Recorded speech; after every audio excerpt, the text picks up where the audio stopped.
What is going on, everyone? Damn, this video quality is absolutely terrible. Like, I don't know what to do about that. That really sucks. Buy a brand new Mac, and this is the kind of garbage that you get. I am going to have to invest at some point on a webcam. I don't think I can do anything to make things any lighter in here. I hate to say it. I mean, we've got, well, whatever. It is what it is. Anyway, I'm Nick from CWE. I represent the DFS HQ. You can find us on Twitter at DFS headquarters. Might be DFS HQ, to be honest. I'm the worst host. I really am. I don't have any notes in front of me. I don't know what our Twitter handle is. I do know that our website is dfsheadquarters.com, making things happen over there. We're definitely winning some money all the time, and we are DFS headquarters on Twitter. You can find our Discord chat if you want that. Hit us up. We're always giving some stuff away for free. Our NASCAR stuff, all of our sports are behind paywalls. Right now, we are doing the NFL preseason for free. We've already had 4-digit winners in there, so we look to keep that going forward this week. Super irritated about the video quality, but not going to be looking to get a video cam anytime soon. So I'll just have to try to do this when it is light out. Anyway, we are at Bristol, baby. The night race. This is a good race. Just got finished watching the night race from last year. 2 laps in of a 500-lap race on a half-mile track. Kyle Busch gets turned. Bubba Wallace is out. Michael McDowell's out. A few other guys I think are out too. Kyle Busch manages to get back all the way up to like 3rd place, and he's moving. He has no back end of the car. It's been completely stripped off. That is the chaos that is Bristol. There's no question about it. This is an exciting race. I'm really looking forward to it. I mean, I can't even express to you how much I'm looking forward to it. I really think at this point you should just shut the video off and just listen to the audio. Plus, I'm not really that much to look at anyway, so you're not losing out there. Bristol. We are 3 races away from the start of the playoffs. It's hard to believe. This year is absolutely flown. Still a little pissy about the results at Daytona. That is definitely a race they should have waited and finished. That is a marquee race. Plus, I think we can all agree that Justin Haley was not going to win that race. There's a number of people that could have robbed DiBenedetto, McDowell, could have robbed Chris Buescher, could have robbed Ty Dillon. One of my bold predictions coming into the year is that Ty Dillon was going to win a plate race, and that was a good bet for him to do at that point in time. So, if you're those guys, you've got to be really frustrated. There's only 3 shots left. None of these races are really like chaos and anything can happen. I mean, you're still looking at the usual suspects as being who is likely to win. At this point, it's about the points. It's about making sure you do what you have to do to get yourself in position to be there when those 3 races are over and it's time to start the playoffs. A little bit of shit last week, definitely. We're sitting in a situation where Stenhouse has now moved out of the top 20. Really, the most bubble drivers right now are I really feel like Larson and Jones are probably both pretty safe at this point. So we're really looking at 15 through 21 here, which is Ryan Newman, Clint Boyer, Daniel Suarez, Jimmy Johnson, Paul Menard, Chris Buescher. I don't think that's a name that many people expected to be there at this point in the year, and then Ricky Stenhouse. The one thing you can say is, first of all, good track for Boyer, good track for Johnson, pretty good track for Stenhouse. So those guys are trending in the right direction for this weekend. Buescher started off really slowly at these tracks, but over the last 2 races, the early teens have been his average running position. He was actually running as high as 3rd in the last night race. But he was battling with Jimmy Johnson and Kyle Busch and a kind of 3 wide with no space between the cars. So Buescher cut a right rear, Busch cut a left rear, and that took them from 3rd and 4th place down to finishing like 19th and 20th, I believe. And it might have even been worse as the race went on. I think, Chris Buescher is my favorite driver. I've made no secrets about that.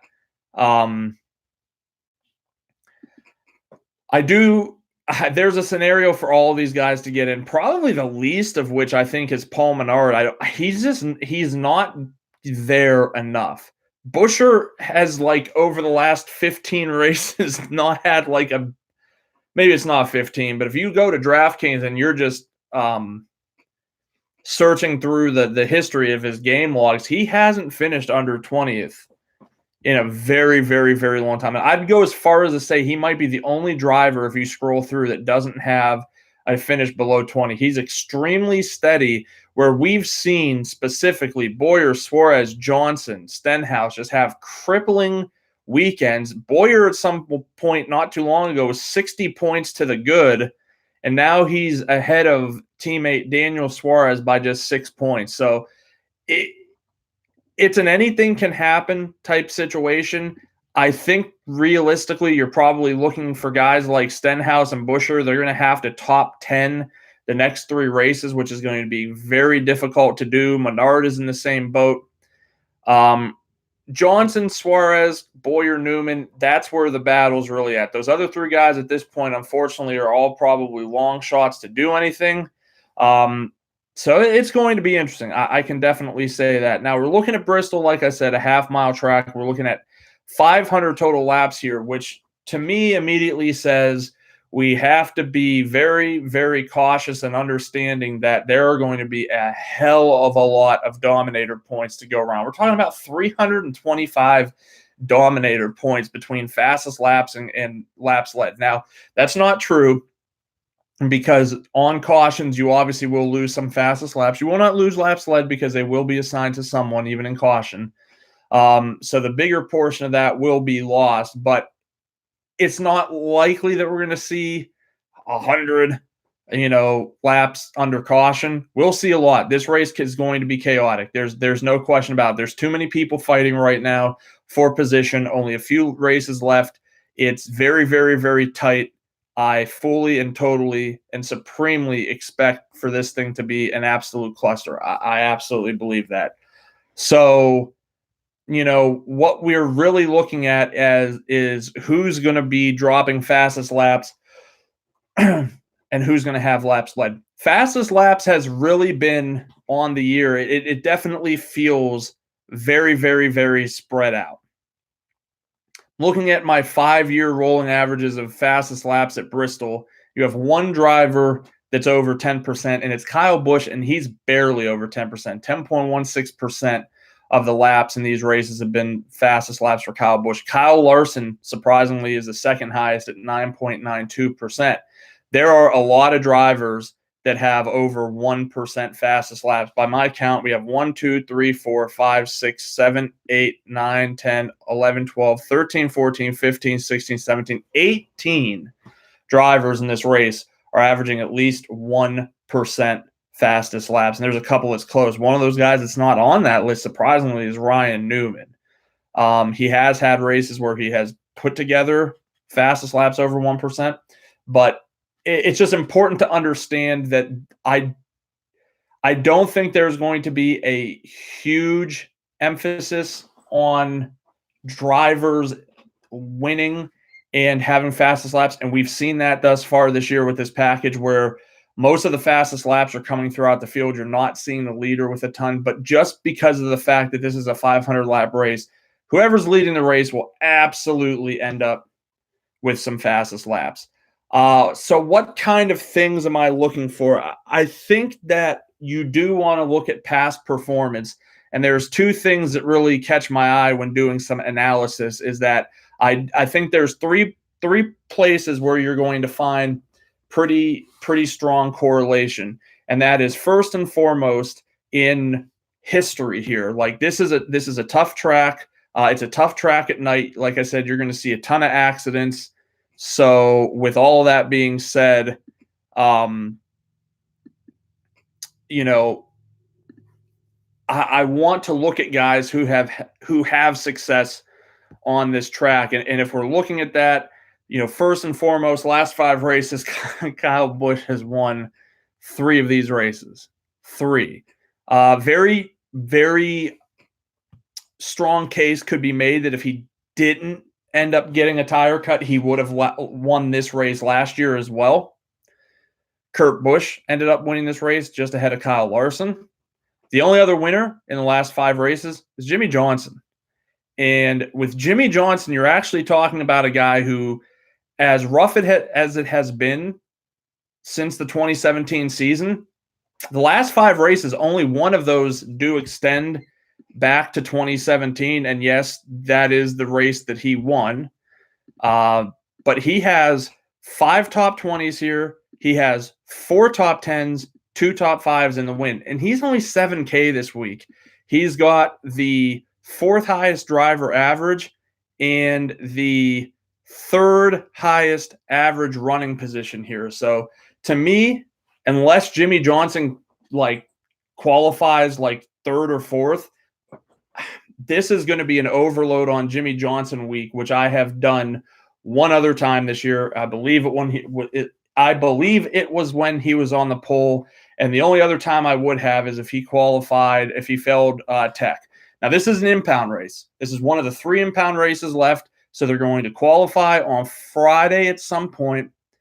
Tech will be at 2 p.m. Eastern time on Saturday afternoon. If you fail tech, you go to the rear, you lose your qualifying spot. This may have been the racetrack earlier in the year where Kevin Harvick failed tech 4 times and had to do a pass-through. And no, this wasn't that race. Anyway, one of these races, Kevin Harvick was taken out of the race before it even started because they failed so many times on a short track where you have to make a pass-through penalty at the beginning of the race, and you're more or less immediately putting yourself 2 laps down. And for guys priced like that, and I don't think that was an impound race either. I think it was a situation where he qualified 6th or something, and he had to start from the rear with the 6th qualifying spot, had to make a pass-through. You're pretty much putting yourself in a position where it's going to take you several cycles to get back on the lead lap. All right. All that being said, definitely looking at history, so we know some guys we're looking at. I want to look at where their average running position is. I think that is a better indicator to me than necessarily end result is. Obviously, the end result is the more important component of all of these things because that's where you're getting your points from. But if a guy is running at 6 and ends up finishing later than that in some of those races, it's likely because they had some kind of incident. So I don't want to take away all of that hard work and kind of minimalize it because they had an incident, which is going to be very common at a track like this. So with the unpredictability factor, I don't always want to necessarily just isolate myself and say how have they done here? And a guy like Martin Truex could actually be a really good example because the history would say he's piss poor here. 5 starts, 1 top 5, 5 starts here, 1 top 10, 2 top 20s, for 11-6 on DraftKings. This isn't a guy I really want to have much interest in if you're just looking at those numbers. But this is also a guy that was running at the front of the race. He led briefly in the night race last year. He had an issue that, put him in his position. I'm sorry, he didn't lead, but he ran in second behind Kurt for a while. Then he had an issue where a tire went down, sent him into the wall, and that ended his day. This is a guy who has led laps here. In the 2017 spring race, he led 116 laps.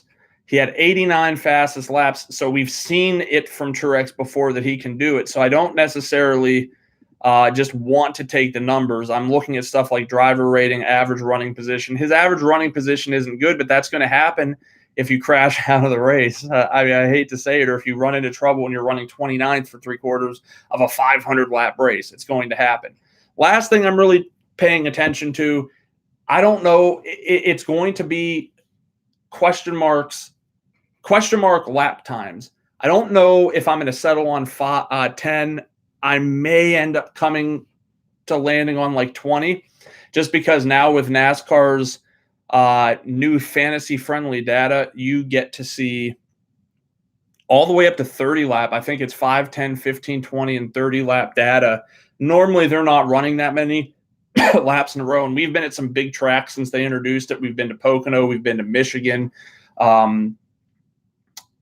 Watkins Glen. So we're talking about a bunch of tracks that have been over 2 miles, which makes it really difficult. You're not going to get 30 lap data, but for something like Bristol, you might. But at the very least, you can use them to just see where the fall off is.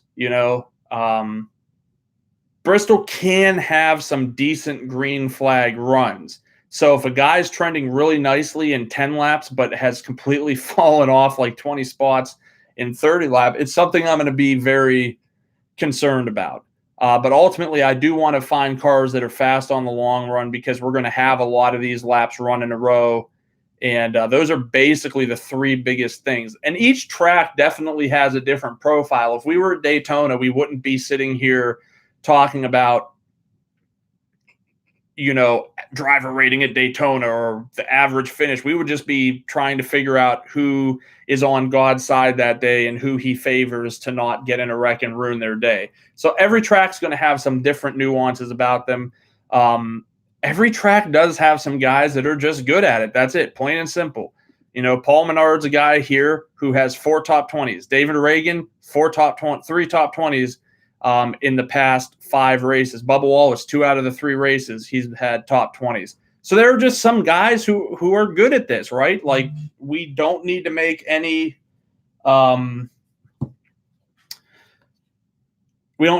excuses for that. That's just something that happens. I just got to notice that I have a draft beginning in a couple minutes. So we are going to multitask here. I really, really hope this is a slow draft.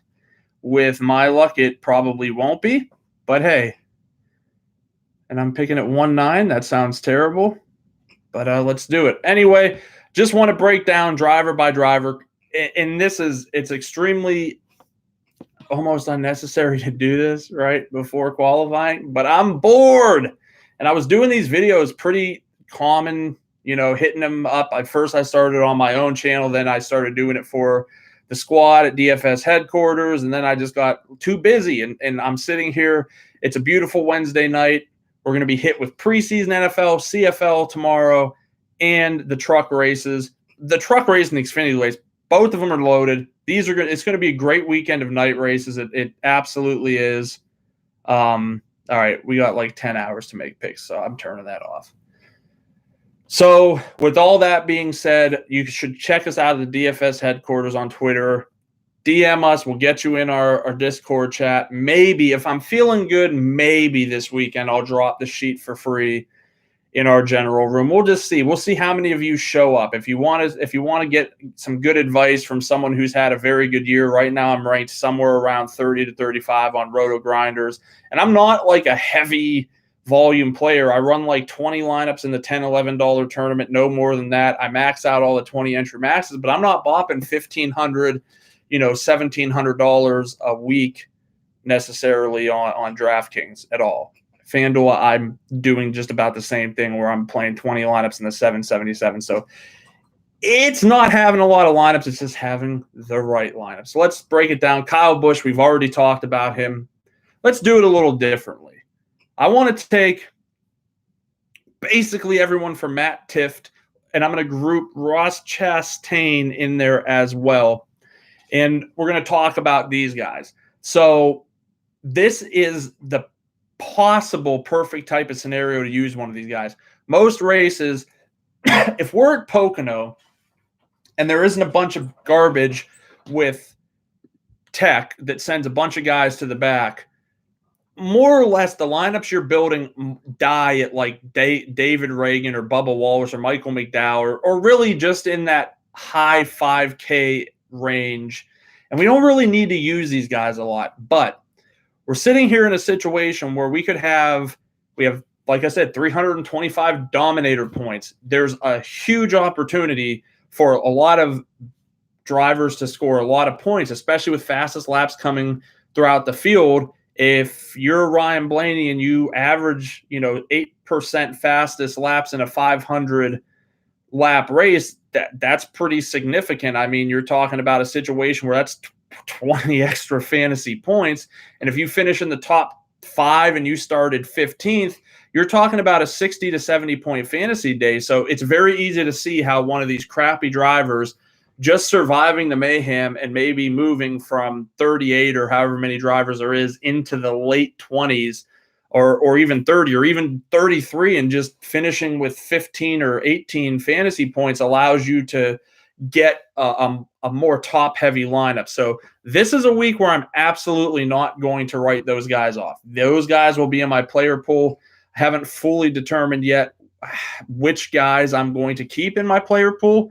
I don't think it's just going to be – with 20 lineups, it's not as simple as just saying I'm going to keep all of them and use shares of all of them because there's like 7 guys I just mentioned. So I'm going to have them each on 2 lineups and some on 3. I'd really rather just take a stand on a few of them that I feel more confident about. And if it doesn't work out for me, it probably didn't kill me. But if it does work out for me, it probably helped me out a great bit. David Reagan.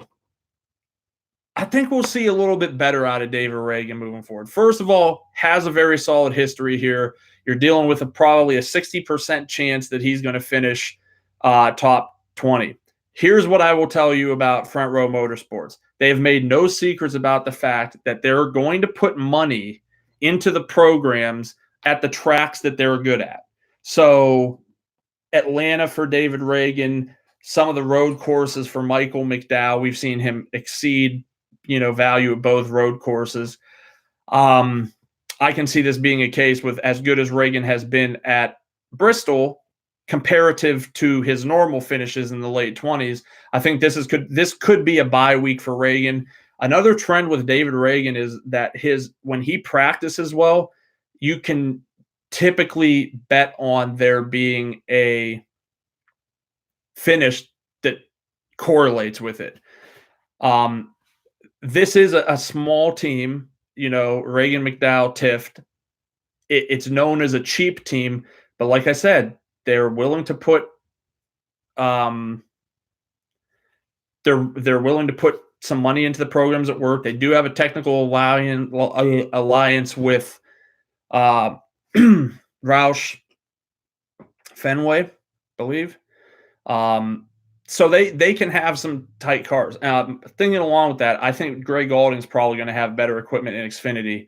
Just kind of throwing that out there. I actually have a little bit of an in on that, and typically, if they've got good sponsorship and they've got a big sponsorship with Panini this week, I wouldn't be surprised if they have a better engine that they've had, and I wouldn't be shocked to see Greg Galding top 10 this. Anyway, that has nothing to do with the race that we're talking about right now.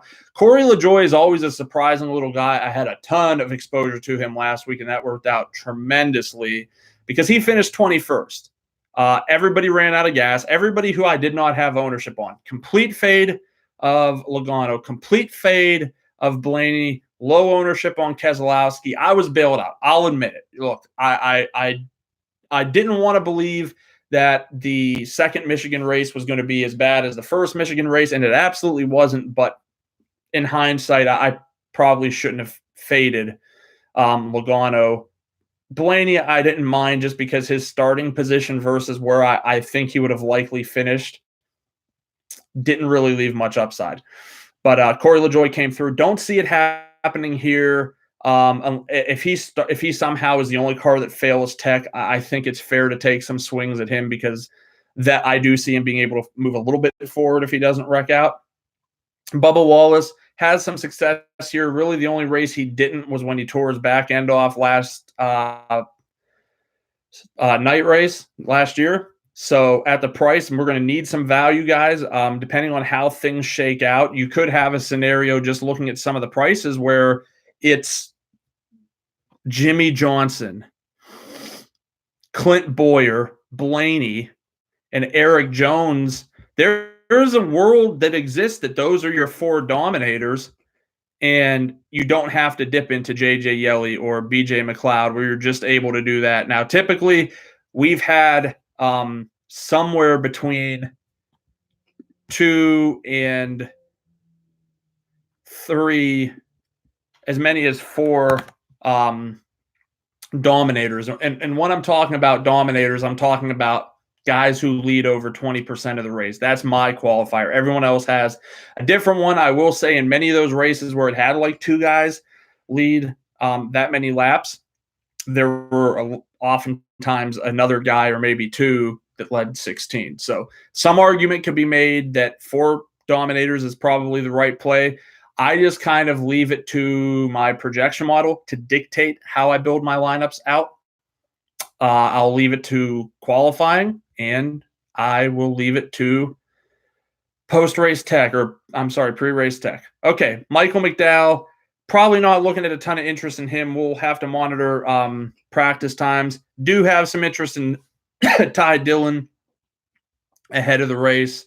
I think we got a guy that has top 20 upside. The only problem with Ty, who he had a great finish last week as well, but the problem with a guy like Ty is I feel like a lot of times when he's in position to have upside races, he qualifies too high, and so it does rob you a little bit of your potential upside. Last week, I really felt like his upside was probably 19th or 20th, and he qualified 21st, which at his price isn't horrible, but you'd feel better if Ty qualified 26th.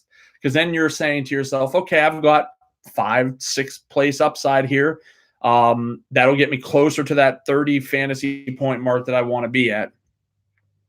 Ryan Preece, I'm a little more favorable to drivers the second time they come to a track. I think Preece is coming off a 7th place finish, which was ultimately a lot of luck. But let's not kid ourselves. Preece, he rode that race really well. He was a constantly between 12 and 18. Yes, he did dip into the mid-20s for sure, but he had a lot of time he was spent running mid-pack or above mid-pack. So I think experience like that is going to build confidence in a driver, and confidence is something you need to have in abundance at a track like Bristol. Paul Menard, 80% of the time he's turning top 20s.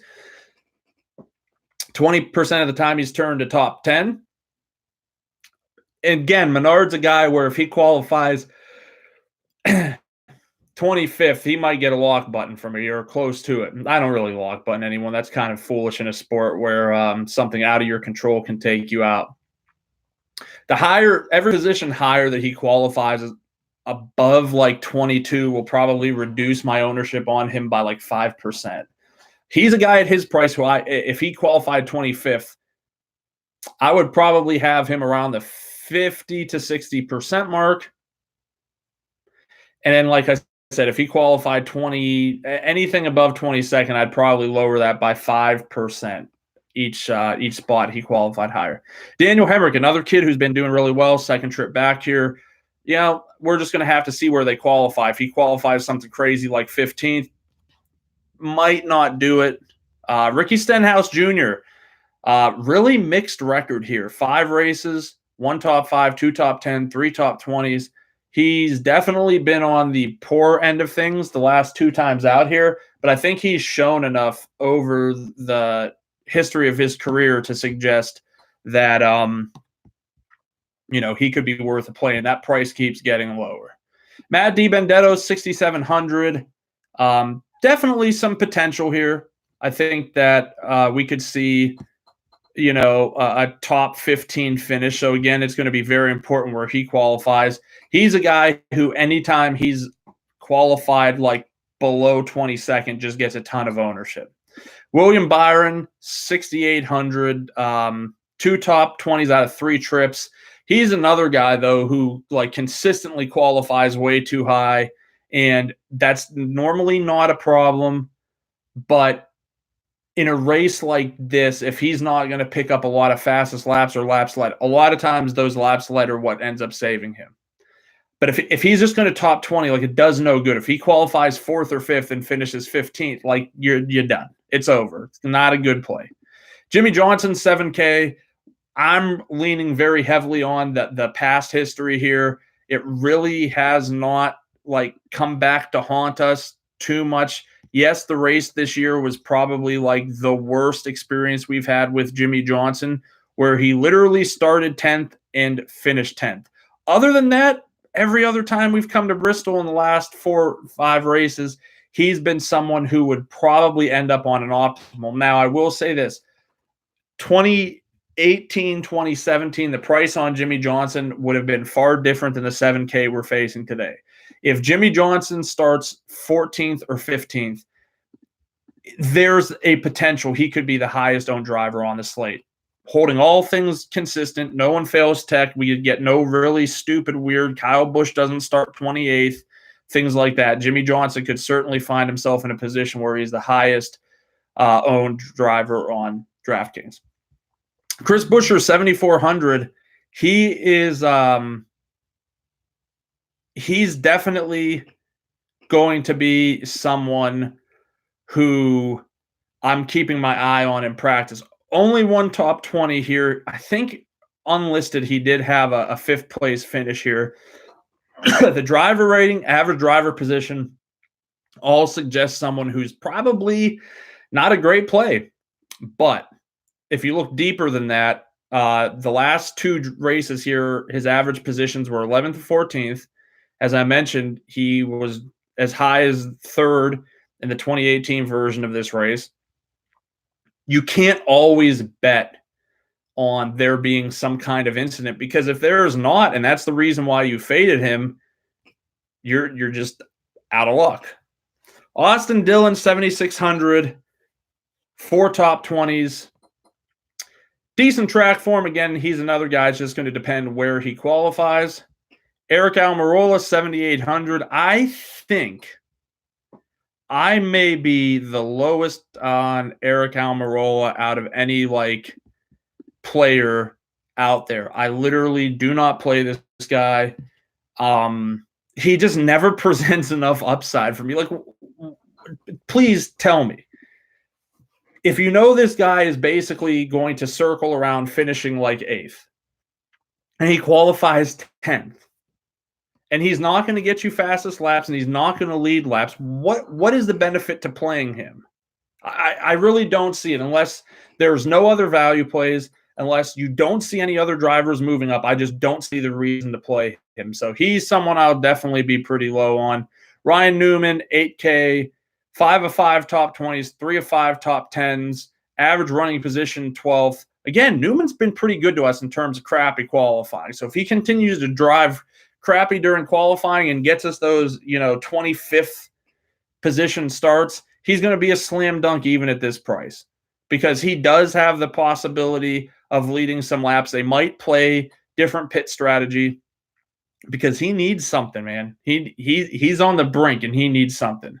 Clint Boyer, 8,200, 5 of 5 top 20s, 4 of 5 top 10s, 1 top 5. The worst luck in NASCAR. We saw the first half of the season where Kyle Larson couldn't catch a break. The back end of the season has definitely been Clint Boyer. Clint Boyer has had no luck. I'm not playing that game. I'm willing to jump back into Clint Boyer full steam ahead as long as – actually, I'll tell you what, it might not even be as long as – if Clint Boyer qualifies high, I will probably still play him again. I really will. This is a good track for him. I think he's a guy who can end up leading laps, having fastest laps. So there's really no reason to not play him. Alex Bowman, 8,400, 3 races, 2 top 20s, 2 top 10s, 1 top 5. Got to have some respect for that. I'll have him. Ryan Blaney, 8,600. Man, they just had some layups. I understand when you're just box score watching and you're saying 3 top 20s, but all of those top 20s were also top 10s, and one of them was a top 5 in 5 races. The other 2 were shit outside his control. If a tire goes down, Blaney led a bunch of laps in this version of the race in 2012. Blaney started 10th, finished 7th. 30 fastest laps, 121 laps led. As of right now, when we look at laps led, Ryan Blaney is second to Kyle Larson in terms of laps led at Michigan, 15.16%. That's a lot, guys. That's 60 laps led we would be projecting Ryan Blaney for, roughly. I'm going to play a lot of them. I know that. Eric Jones, 8,900. He's basically the same exact story as Ryan Blaney. Cut and dry. These guys either run into incidents or they're running really high at Bristol. Not saying anything else. Kyle Larson was a Bristol master before all of these Kyle Busch and Kurt Busch. Kyle Larson was running well here. He was killing it. 5 top 20s, 4 top 10s. He's and more than that, right now, he's rolling. His season is actually getting started.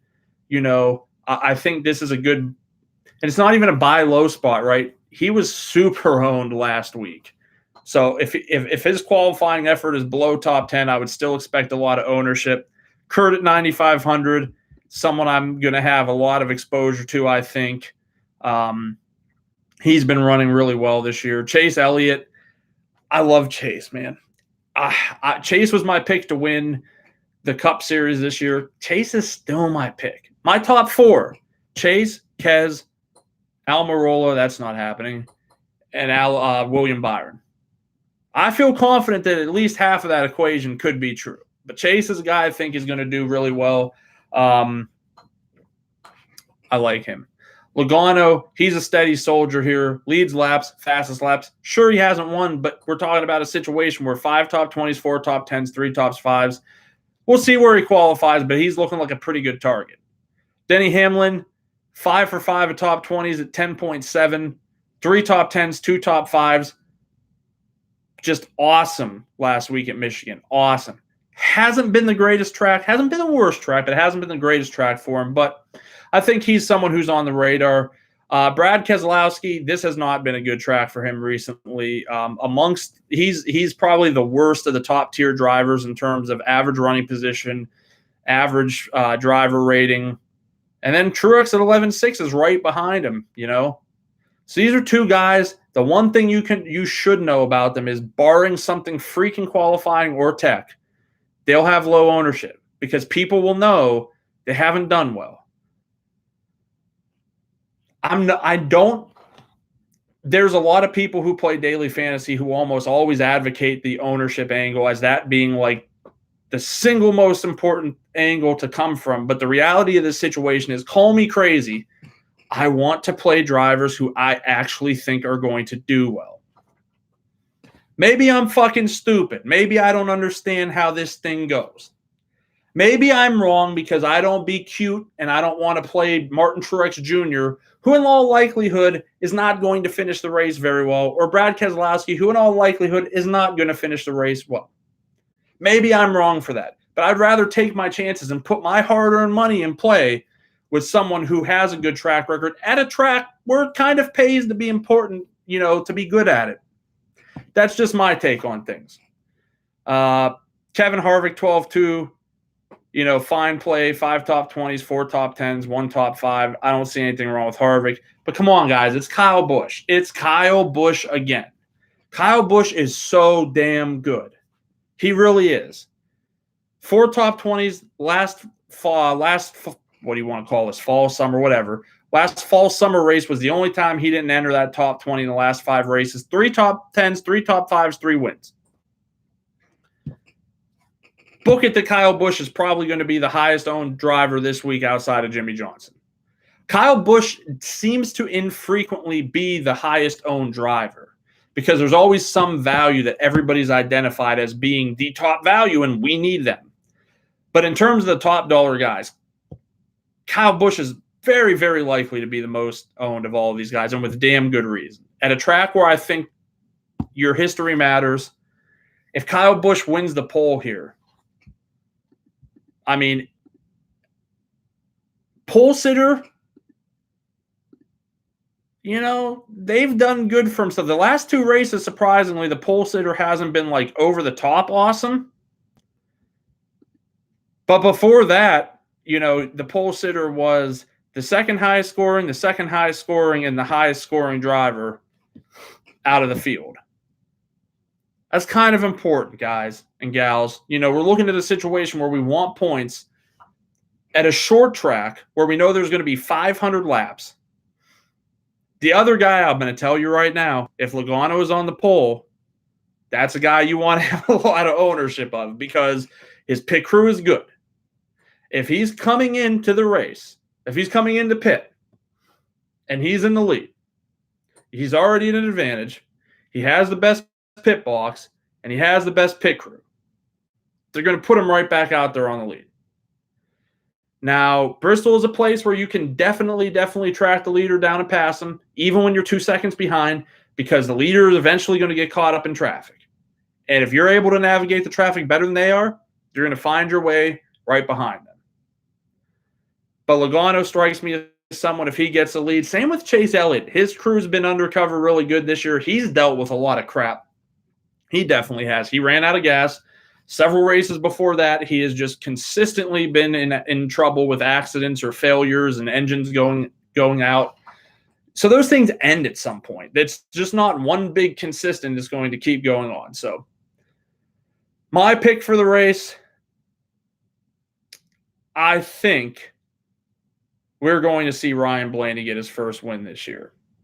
And it's not going to alter the playoff rankings too much because he's already firmly in it. He's not a guy who's really sweating bullets. In fact, he could probably wreck out the next 3 races, and he's still going to be in position to go to the playoffs.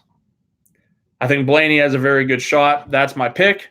It's Wednesday. Plenty of shit's going to happen between now and then. Thanks for watching. It's been a pretty fun 40 minutes. If you liked what you saw, make sure to follow me on Twitter at Nick from CWE. Follow us at DFS Headquarters. Check us out at dfsheadquarters.com. And like I said, if you want to check out our Discord, go to either of those Twitters I mentioned. Send us a DM. We'll get you in there. Free content being posted all the time. We are a premium group, but it's cheap, like $7 a week, $15 a month, $40 for 3 months. NFL preseason content, all completely free. So even if that's all you want to play, join the group that's already won like $3,500 in the first week, and I'm saying that was one takedown plus a lot of other cashes involved. Hit us up, we'll get you involved, and make sure to subscribe to this channel, and we'll see you next time.